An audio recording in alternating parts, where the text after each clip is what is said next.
Jail जाने से सुर्खियों में आने वाले नरेश मीणा कौन सी पार्टी से लड़ेंगे अंता विधानसभा का उपचुनाव।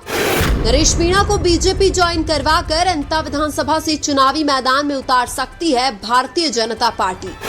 कांग्रेस पार्टी भी अंता विधानसभा से नरेश मीणा को चुनावी मैदान में उतारकर खेल सकती है बड़ा दांव। झालावाड़ स्कूल हादसे के बाद नरेश मीणा के दोबारा जेल जाने से बीजेपी अब उनको अंता से उपचुनाव लड़वाना चाहती है। हालांकि अंता उपचुनाव को लेकर अब नरेश मीणा कांग्रेस और भाजपा दोनों पार्टियों के लिए सिरदर्द बने हुए हैं। नरेश मीणा ये ऐलान तो कर चुके हैं कि वो अंता विधानसभा से उपचुनाव तो 100% लड़ेंगे। हालांकि नरेश मीणा के पास अंता विधानसभा से चुनाव लड़ने के लिए 3 ऑप्शन हैं। नरेश मीणा निर्दलीय भी चुनाव लड़ सकते हैं। इसके अलावा बीजेपी या कांग्रेस के टिकट पर भी चुनाव लड़ सकते हैं। पहले यह माना जा रहा था कि नरेश मीणा या तो निर्दलीय चुनाव लड़ेंगे या फिर कांग्रेस पार्टी के टिकट पर चुनाव लड़ेंगे, लेकिन अब समीकरण बदल चुके हैं। अब भारतीय जनता पार्टी के टिकट पर भी नरेश मीणा के चुनाव लड़ने की संभावना बन रही है, क्योंकि जब 8 महीने बाद नरेश मीणा जेल से बाहर आए थे तो उनका व्यवहार भी बीजेपी और भजनलाल के प्रति बदला हुआ था। हालांकि कई लोगों का कहना यह भी है कि बीजेपी ज्वाइन करवाने के लिए कई नेताओं ने जेल में भी नरेश मीणा से संपर्क किया था।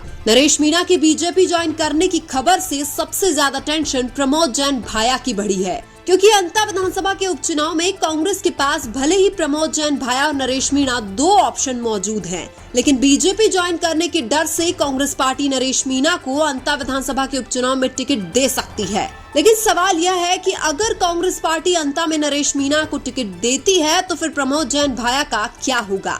उधर नरेश मीणा अगर बीजेपी के टिकट पर प्रमोद जैन भाया के सामने चुनाव लड़ते हैं तो भी प्रमोद जैन भाया चुनाव नहीं जीतेंगे। अगर नरेश मीणा अंता से निर्दलीय चुनाव लड़ते हैं तब भी कांग्रेस के प्रमोद जैन भाया कभी भी चुनाव नहीं जीत पाएंगे। कुल मिलाकर नरेश मीणा अंता विधानसभा के उपचुनाव में प्रमोद जैन भाया की बची कुची राजनीति भी खत्म कर देंगे।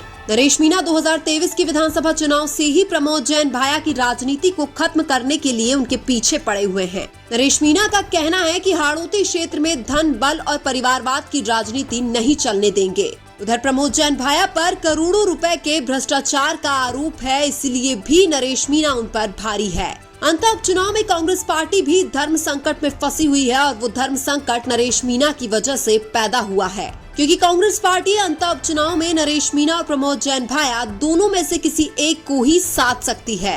लेकिन भारतीय जनता पार्टी कांग्रेस के नेताओं की इस लड़ाई में फायदा उठाने को तैयार बैठी है। कांग्रेस पार्टी को भी अब धीरे धीरे यह समझ आने लगा है कि नरेश मीणा को नजरअंदाज करना उनको महंगा पड़ रहा है, और कांग्रेस पार्टी जब तक नरेश मीणा जैसे युवा नेताओं को मौका नहीं देगी तब तक कांग्रेस हर चुनाव हारती रहेगी। नरेश मीणा की जन क्रांति यात्रा का भी अंता विधानसभा से उपचुनाव पर बहुत ज्यादा प्रभाव पड़ेगा, क्योंकि नरेश मीणा की जन क्रांति यात्रा से ही हाड़ौती की गरीब जनता भी अपने हकों की लड़ाई लड़ना सीख रही है। नरेश मीणा ने हाड़ौती की गरीब जनता को इतना जागरूक कर दिया है कि पैसों के दम पर चुनाव जीतने वालों की दुकान बंद हो जाएगी। हाड़ौती क्षेत्र में नरेश मीणा प्रमोद जैन भाया के साथ साथ ओम बिरला के लिए भी बहुत बड़ी चुनौती बने हुए हैं। नरेश मीणा की लोकप्रियता वर्तमान में इतनी बढ़ चुकी है कि अंता विधानसभा के उपचुनाव में हार जीत भी नरेश मीणा पर निर्भर करेगी।